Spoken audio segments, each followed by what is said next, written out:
Hey guys, wanted to take a little time and talk about another Spyderco. This one from Golden, Colorado, USA, Earth. And this is the Spyderco Manix 2.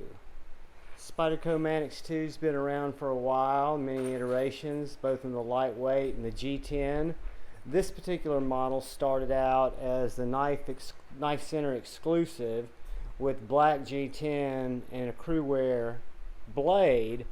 And I went with the Rockscale Designs graphite color. They're a titanium scale that allows you to get rid of the liners that are in the Manix that make it so jagged and makes it so easy to hold on to.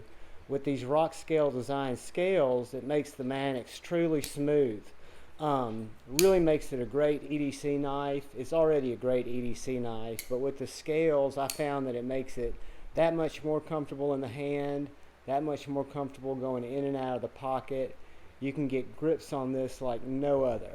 And the Manix has always been one of my favorite shapes and designs from Spyderco. And when I ran into the Rockscale Designs and learned that I could lose those liners, have a totally solid feeling titanium knife, and still have the action and the ability to close it using that ball lock, it's absolutely perfect. So that is the Spyderco Manix 2.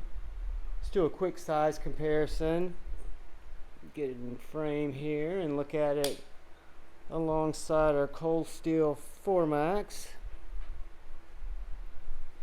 Smaller than the 4MAX. And our wee baby banner. It's going to be bigger than the baby banner.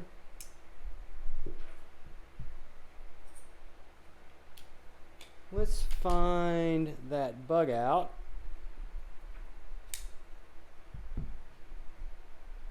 It's gonna be a little bit bigger than the bug out. I'm betting you it's gonna be smaller than the pair 2. Got about the same blade length, a little bit longer handle. So that gives you a good idea of how the Spyderco Manix falls in between those two. I find that it's just a really good shape, a really good feeling knife in the pocket. The blade is a tall, flat grind, that leaf-shaped blade, super slicey, and it's in CRU-WEAR. Has fantastic action, just an all-around great knife. And again, Golden, Colorado, USA, planet Earth. So guys, please look out for the guy or gal to your left. Please look out for the guy or girl to your right. Love each other, agree to disagree, have conversations when possible, get to know each other, get to learn about the other people's point of views. Most importantly, love one another. I love all y'all. Thanks for stopping by. Peace.